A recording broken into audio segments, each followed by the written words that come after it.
नित्य वंदनीय मां शारदे, ओम भारत माता, आदरणीय मुख्य अतिथिगण, संयोजक महोदय एवं विभिन्न संगठनों से आए हुए भारत माता के सच्चे उपासक, आज मैं बहुत हर्षित हूँ कि मुझे अपने विचार प्रस्तुत करने के लिए यह मंच मिला और इस मंच से मैं हिंदू मंदिरों की स्थिति और उनकी स्वतंत्रता के विषय में अपने विचारों को रखना चाहता हूँ।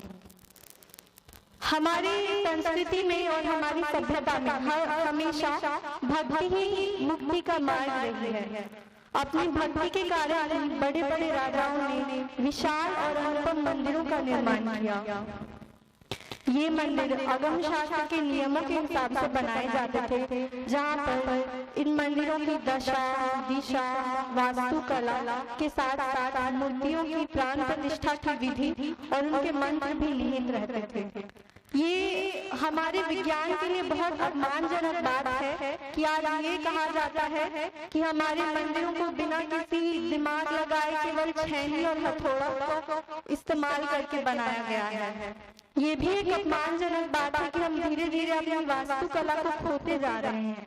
आज जो भी मंदिर बनते हैं वे किसी आम घर के समान बनते हैं, किन्हीं भी नियमों का पालन नहीं किया जाता है।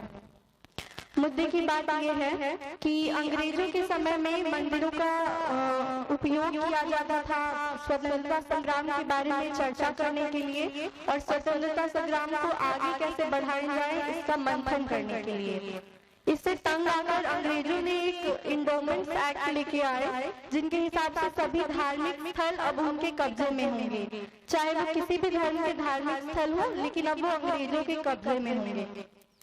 इस एक्ट का मुसलमानों और ईसाइयों ने विरोध किया, जमकर विरोध किया और उन्होंने अपने धार्मिक स्थानों को मुक्त करा लिया। लेकिन दुख की बात तो ये है कि आजादी के 75 साल बाद भी हमारे धार्मिक स्थल आज भी सरकार के ही कंट्रोल में है और हमारे पास नहीं है।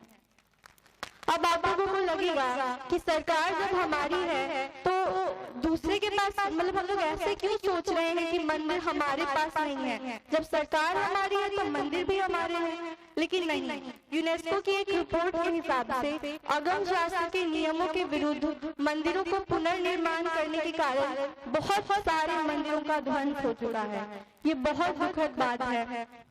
हाल ही में एक 6 मेंबर की टीम बनाई गई जिन्होंने तमिलनाडु के मुख्य मंदिरों का दौरा किया, तो वे हैरान रह गए कि अरुणाचलेश्वर मंदिर जैसे बड़े मंदिर में भी परिक्रमा स्थल पे टॉयलेट बना दिया है इन्होंने। 800 साल पुराने थोलूर शिवा मंदिर को विध्वंस कर दिया गया पुनर्निर्माण के नाम पे।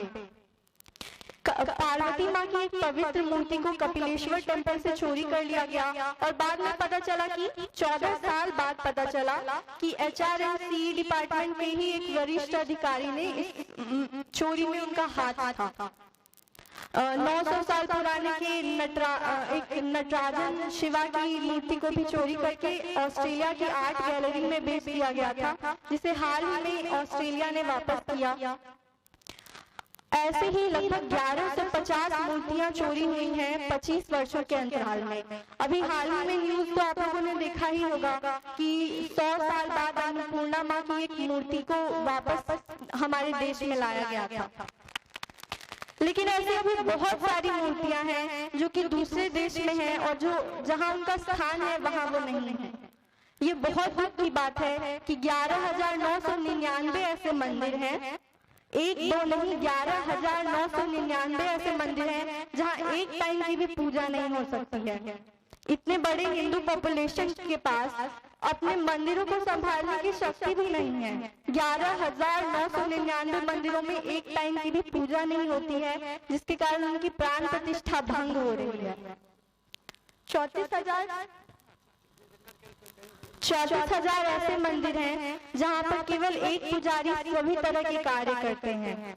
37,000 ऐसे भी मंदिर हैं जहां पूरे वर्ष केवल 10,000 रुपए जाते हैं मंदिर के रख रखाव के लिए। अगर हमारे घर में एक महीने के लिए भी 10,000 रुपए दिए जाएं तो हम लोगों को उसमें घर चलाना मुश्किल हो जाएगा।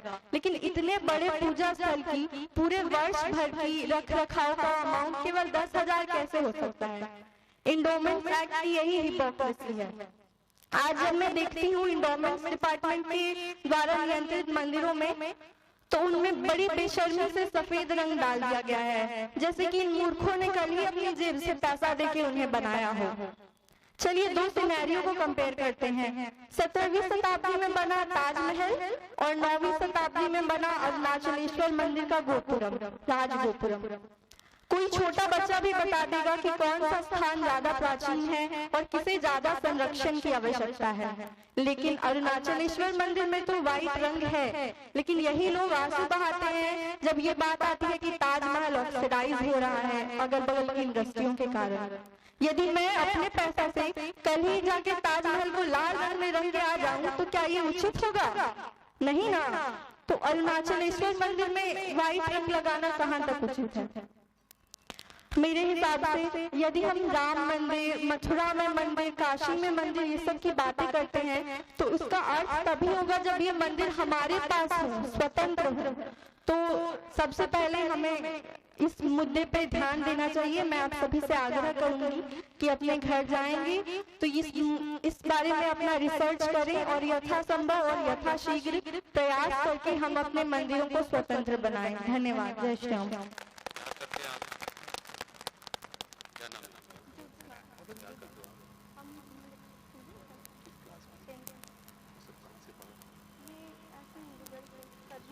कैंपेन चलाए थे ना तमिलनाडु से, तो हाँ